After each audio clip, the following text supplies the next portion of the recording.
জয় শ্রীকৃষ্ণ, রাধে রাধে, জয় মা লক্ষ্মী। ভক্তরা ৩রা জুন বুধবার পালিত হতে চলেছে লোকনাথ বাবার তিরোধান দিবস।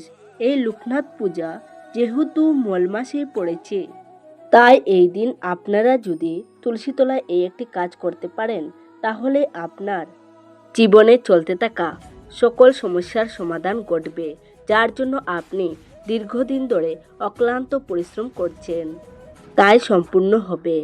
প্রচুর অর্থ ও সৌভাগ্য লাভ হবে।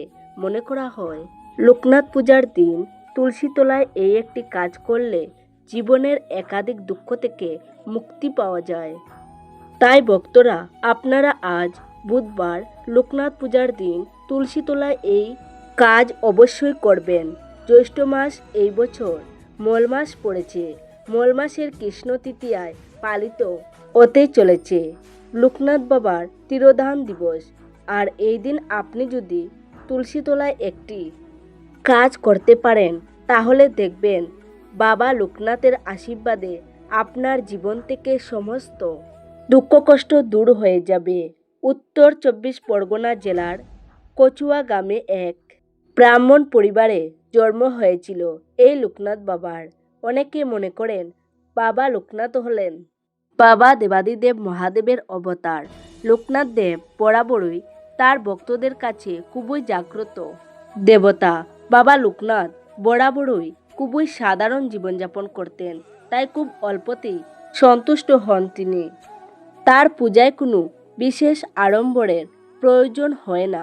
ভোগের ক্ষেত্রেও অতি অল্পতেই সন্তুষ্ট হন তিনি। পোলাও ও পনির নয়, ভাত, ডাল, চচ্চড়ি বা খিচুড়ি, লাবড়া, চাটনি বা সব রকম সবজি দিয়ে সেদ্ধ ভাত তার প্রিয় খাবার। প্রতিদিনের পুজোয় সামান্য মিশ্রিতে তুষ্ট হন তিনি। যদি কারোর জন্মকুণ্ডলিতে দারিদ্র্য যোগ থাকে, তাহলে অবশ্যই লোকনাথ ব্রহ্মচারীর পুজো করা অত্যন্ত জরুরি। লোকনাথ বাবার আরাধনা করলে আর্থিক সমস্যা থেকে মুক্তি পাওয়া যায়, তবে এর জন্য বছরের একদিন নয়, প্রতি সোমবার আপনাকে জয় বাবা লোকনাথ, জয় ব্রহ্ম লোকনাথ, জয় শিব লোকনাথ, জয় গুরু লোকনাথ এই মন্ত্র উচ্চারণ করতে হবে। তাহলে দেখবেন সব বিপদ কেটে গিয়ে জীবনের সব ইচ্ছা ও মনোবাসনা পূর্ণ হবে। স্কন্দ পুরাণ ও পদ্মপুরাণে বর্ণিত কাহিনী অনুযায়ী যে ব্যক্তি ভক্তি, শ্রদ্ধা ও নিয়ম মেনে লোকনাথ পূজা করে, তিনি অসীম পুণ্য লাভ করে।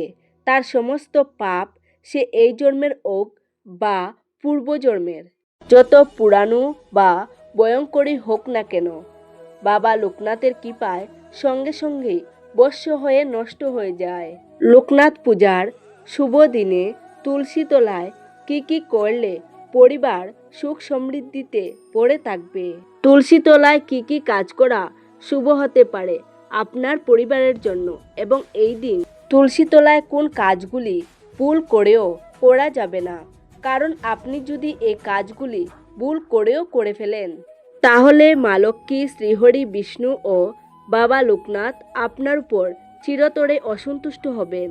ফলে ঘরে নেমে আসতে পারে দারিদ্র্য ও অভাব। এই লোকনাথ পূজার দিনটি আপনি যদি কিছু নিয়ম মেনে অতিবাহিত করতে পারেন, তাহলে আপনার জন্য সারা বছর অত্যন্ত শুভ হতে পারে। তাই আজকের ভিডিওটি খুবই গুরুত্বপূর্ণ হতে চলেছে। আমার সকল দর্শক বন্ধুদের কাছে অনুরোধ, ভিডিওটি আপনারা শুরু থেকে শেষ পর্যন্ত ভক্তি সহকারে দেখবেন। যদি ভালো লাগে তবেই একটি লাইক করবেন, আর কমেন্টে ভক্তি ভরে লিখুন, জয় বাবা লোকনাথের জয়। সনাতন ধর্মে লোকনাথ পূজার দিনটি অত্যন্ত পবিত্র ও আধ্যাত্মিক গুরুত্বপূর্ণ একটি দিন। বছরের এই দিনটিতে পরিবারের সুখ, সমৃদ্ধি, আর্থিক সংকট এবং বিভিন্ন ধরনের কলহ দূর করতে এবং পরিবারের মঙ্গল কামনায় বেশ কয়েকটি জিনিস আপনাদের পালন করতে হবে। বিশেষ করে মনে রাখবেন, এই দিন তুলসীতলায় কোন কাজগুলি ভুল করেও করা যাবে না, এবং তুলসীতলায় কি কি কাজ করা শুভ হতে পারে আপনার পরিবারের জন্য।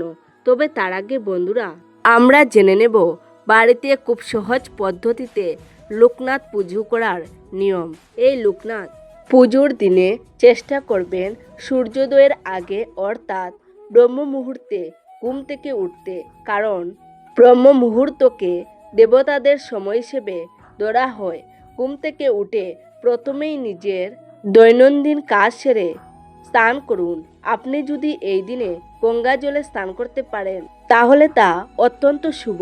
তবে যদি গঙ্গা স্নান করতে না পারেন তাহলে স্নানের জলে সামান্য গঙ্গা জল, কালো তিল এবং আমলকির রস মিশিয়ে স্নান করা অত্যন্ত পবিত্র বলে মনে করা হয়। স্নানের পর পরিষ্কার হালকা রঙের বা হলুদ বস্ত্র পরিধান করুন। কালো বা গাঢ় নীল রঙের বস্ত্র এই দিনে পরা একেবারে উচিত নয়। এরপর বাড়ির মন্দির ভালোভাবে পরিষ্কার করুন।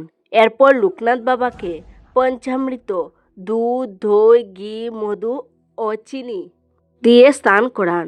তারপর গঙ্গাজল দিয়ে অভিষেক করে সুন্দর হলুদ বা সাদা বস্ত্র পরিয়ে দিন। আর হ্যাঁ, লোকনাথ বাবার পুজোয় নীল শাপলা ফুল অবশ্যই নিবেদন করবেন। শাস্ত্রে বলা হয়েছে এই একটি ফুল ছাড়া লোকনাথ বাবার পুজো কখনোই সম্পূর্ণ হয় না। এই নীল শাপলা ফুল লোকনাথ বাবার অত্যন্ত প্রিয় ফুল বলে পরিচিত। আপনি যদি লোকনাথ বাবার চরণে নীল শাপলা ফুল নিবেদন করতে পারেন তাহলে দেখবেন আপনার সকল মনস্কামনা লোকনাথ বাবার আশীর্বাদে পূর্ণ হয়ে যাবে। এছাড়াও লোকনাথ বাবা সাদা রং খুব পছন্দ করেন, তাই লোকনাথ পুজোয় যে কোনো ধরনের সাদা ফুল নিবেদন করা অত্যন্ত শুভ। এছাড়াও লোকনাথ বাবাকে চন্দন, হলুদ ফুল, বেলপাতা অর্পণ করুন। লোকনাথ বাবাকে ভোগ হিসেবে তাল মিশ্রি, সাদা মিষ্টি যেমন রসগোল্লা বা সন্দেশ, তাল শাঁস, কালো জাম এবং ফলমূল নিবেদন করতে পারেন। এই ব্রতের মূল ভাবই হলো ইন্দ্রিয় সংযম এবং ব্রহ্মচর্য পালন। তাই লোকনাথ পূজার আগের দিন থেকেই রসুন, পেঁয়াজ, মাংস, মদ ও তামসিক খাবার এই দিন বর্জন করতে হবে। লোকনাথ পূজার দিন রাগ, লোভ, হিংসা, অহংকার, পরনিন্দা করা সম্পূর্ণ নিষিদ্ধ। যে কোনো পরিস্থিতিতে কারোর সাথে ঝগড়া করবেন না, কাউকে কটু কথা বলবেন না। এই দিনে কোনো গাছের পাতা, ডাল বা ফুল তোলা উচিত নয়। চলুন ভক্তরা, এবার জেনে নেওয়া যাক তুলসী তলায় সেই বিশেষ কাজটি সম্পর্কে যার জন্য আপনি দীর্ঘ সময় ধরে অপেক্ষা করছেন। তবে তার আগে বন্ধুরা, ভিডিওতে অবশ্যই একটি লাইক করে দেবেন। ভক্তরা, এই লোকনাথ পূজার দিন তুলসী পুজোর সাথে অবশ্যই আপনারা তুলসী তলায় যদি এই কয়েকটি কাজ বা এই কয়েকটি ক্রিয়াকলাপ করতে পারেন তা অত্যন্ত শুভ হতে পারে আপনার জন্য। দেখবেন ভাগ্য আপনার বদলে যাবে বেশ কয়েকদিনের মধ্যে। তা অবশ্যই মনোযোগ দিয়ে শুনবেন। এই লোকনাথ পূজার দিন তুলসী তলায় কি কি কাজ করা অত্যন্ত শুভ হতে পারে। বিশেষ করে এই 4টি তুলসী পাতা যদি আপনারা এই লোকনাথ পূজার দিন এই স্থানে রাখতে পারেন তা অত্যন্ত শুভ হতে পারে। এই ক্রিয়াকলাপকে মহাসিদ্ধ ক্রিয়াকলাপ বলা হয়েছে, যা আপনার জীবন বদলে দিতে পারে। তা অবশ্যই মনোযোগ সহকারে শুনুন। তুলসী তলায় কি কি কাজ করা শুভ হতে পারে আপনার পরিবারের জন্য। বিশেষ করে প্রথমে যে ক্রিয়াকলাপটি করবেন এই লোকনাথ পূজার দিন সন্ধেবেলায় একটি শুদ্ধ মাটির প্রদীপ নেবেন। এতে গরুর কাটি ঘি ব্যবহার করবেন। মনে রাখবেন প্রদীপের সলতে যেন তুলুর না হয়ে মৌলি সুতো বা লাল সুতোর হয়। এই লাল সলতে সৌভাগ্যের প্রতীক। প্রদীপটি তুলসী তলায় রাখার সময় মুখ উত্তর পূর্ব দিকে রাখবেন। প্রদীপ জ্বালানোর সময় মনে মনে বলবেন শুভং করতি কল্যাণং আরোগ্য ধন সম্পদ। এতে আপনার ঘরের বাস্তুদোষ এবং অকাল মৃত্যুর ভয় দূর হবে। যদি আপনারা এই নিয়মে তুলসী তলায় প্রদীপ জ্বালাতে পারেন তাহলে মা লক্ষ্মীর কৃপা সর্বদা আপনার পরিবারের সাথে থাকবে। দ্বিতীয়ত, লোকনাথ পূজার দিন সকালে স্নান করে শুদ্ধ বস্ত্র পরিধান করে তুলসী তলার মাটি সামান্য কপালে তিলক হিসেবে ধারণ করবেন। এরপর তুলসী গাছের গোড়ায় বা তুলসী মন্দিরের চন্দন সিঁদুর দিয়ে একটি স্বস্তিক চিহ্ন আঁকবেন। স্বস্তিকা হলো সিদ্ধির প্রতীক। এটি করলে আপনার আটকে থাকা কাজগুলো দ্রুত সম্পূর্ণ হতে শুরু করবে। তৃতীয় ক্রিয়াকলাপ, প্রদীপ জ্বালানোই যথেষ্ট নয়। এই লোকনাথ পূজার দিন প্রদীপ জ্বালানোর পর তুলসী গাছকে অন্তত 9 বার বা 27 বার প্রদক্ষিণ করবে। প্রদক্ষিণ করার সময় এই ছোট্ট মন্ত্রটি পাঠ করবেন। মহাপ্রভু জননী সর্বসৌভাগ্য বর্ধিনী আদি বেদী হরা নিত্য তুলসীতম নমস্তুতে। এটি করলে আপনার জীবনে ও আপনার পরিবারের সুখ সমৃদ্ধি বজায় থাকবে। কোনো দিন কোনো সমস্যার সম্মুখীন হতে হবে না। চতুর্থ ক্রিয়াকলাপ, যাদের আর্থিক উন্নতি হচ্ছে না তারা এই দিন একটি নতুন লাল ওড়না তুলসী গাছে জড়িয়ে দেবেন এবং টবের পাশে একটি কড়ি রেখে দেবেন। পরের দিন সেই কড়িটি নিয়ে আপনার আলমারিতে বা টাকা রাখার বাক্সে রেখে দিতে পারেন। এটি মা লক্ষ্মী আপনার ঘরে আকৃষ্ট করবে। বিশেষ করে আপনাদের সাথে তুলসী তলায় যে ক্রিয়াকলাপ করার কথা বলা হলো সেটি অবশ্যই মনে ভক্তি নিয়ে করবেন এবং বিশেষ করে 4টি তুলসী পাতা অবশ্যই আপনারা গঙ্গা জলে রেখে সেই জলটি আপনার পুরো বাড়িতে ছিটিয়ে দেবেন। এতে আপনার বাড়ির নেতিবাচক শক্তি দূর হবে শ্রী বিষ্ণুর কৃপায়। চলুন বন্ধুরা, এবার জেনে নেওয়া যাক এই লোকনাথ পূজার দিন তুলসী তলায় কোন কোন কাজগুলি ভুল করেও করা যাবে না। কারণ এই কাজগুলি যদি আপনি ভুল করেও করে ফেলেন তাহলে আপনার ঘরে নেমে আসতে পারে দারিদ্র ও অভাব। মা লক্ষ্মী চিরতরে আপনার উপর অসন্তুষ্ট হতে পারেন। আর যখন মা লক্ষ্মী রুষ্ট হয়ে ঘর থেকে ফিরে যায় তখন সেই ঘরে প্রবেশ করে তার বড় বোন দারিদ্র। আপনারা নিশ্চয়ই দেখেছেন অনেক মানুষ ঘরের দরজায় লেবু ও কাঁচা লঙ্কা ঝুলিয়ে রাখে, কিন্তু কেন রাখে? এর কারণ কি? লেবু ও কাঁচা লঙ্কাকে দারিদ্রের খাদ্য বলা হয়। যখন দরজায় তার খাদ্য পেয়ে যায় তখন সে ঘরের ভিতরে প্রবেশ করে না। অনেকেই বলে আমরা এত পরিশ্রম করি তবুও ফল পাই না, ঘরে লক্ষ্মী আসে না। এর কারণ হলো এইসব ভুল। বন্ধুরা, তুলসীকে জল দেওয়ার সর্বোত্তম সময় হলো সকালবেলা।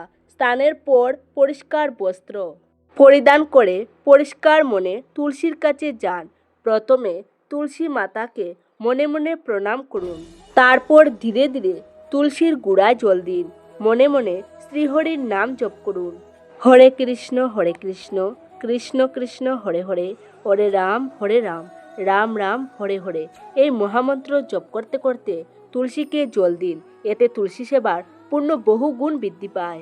এছাড়া সূর্যাস্তের পর ভুল করেও তুলসী তলায় জল দেবেন না। এটি কোনো নির্দিষ্ট দিন নয়, বরং প্রতিদিনের নিয়ম। সন্ধ্যার পর বা রাতের বেলায় কখনো তুলসী তলায় জল দেওয়া উচিত নয়। সন্ধ্যাবেলায় কেবল প্রদীপ ও ধূপ জ্বালিয়ে দূর থেকে প্রণাম করার নিয়ম রয়েছে। বিশেষত জ্যৈষ্ঠ মাসে এই নিয়মটি আরও কঠোরভাবে পালন করা উচিত। সন্ধ্যার পর তুলসী গাছ স্পর্শ করাও উচিত নয়, কারণ বিশ্বাস করা হয় যে সন্ধ্যার পর তুলসী গাছের লক্ষ্মী দেবী বিশ্রাম নেন। এই সময় তাকে বিরক্ত করা উচিত নয়। তুলসী গাছের পাতা চেরা, জল দেওয়া, গাছ স্পর্শ করা সন্ধ্যার পর একেবারে উচিত নয়। তুলসী গাছের প্রতি সবসময় শ্রদ্ধার সাথে আচরণ করবেন। তুলসী গাছের পাতা হঠাৎ ছিঁড়বেন না। প্রয়োজনে পাতা নেওয়ার আগে তুলসী মাতার কাছে মানসিকভাবে অনুমতি নিন। ভগবানের পূজায় বা খাবারে তুলসী পাতা ব্যবহারের আগে একটু মন দিয়ে তুলসী মাতার নাম স্মরণ করুন। তুলসী গাছের আশেপাশে পরিষ্কার রাখুন। নোংরা জিনিস, আবর্জনা তুলসীর কাছে রাখবেন না, কারণ তুলসী মাতা পবিত্রতার প্রতীক। অপবিত্র স্থানে তার বাস শুভনীয় নয়। তুলসী গাছের কাছে কখনো কলহ বা খারাপ কথাবার্তা বলবেন না। তুলসী মাতার উপস্থিতিতে মিথ্যা কথা বলা, কাউকে কষ্ট দেওয়া, রাগ করা উচিত নয়। তুলসী মাতার উপস্থিতিতে সব সময় শান্ত ও ভক্তিপ্রবণ মনে থাকার চেষ্টা করুন। প্রিয় ভক্তরা, ভিডিওটি আজ এই পর্যন্ত। আপনাদের যদি ভালো লেগে থাকে তাহলে অবশ্যই একটি লাইক করবেন আর আপনজনদের সাথে শেয়ার করে দেবেন। সবাই ভালো থাকুন, সুস্থ থাকুন। নমস্কার, ধন্যবাদ।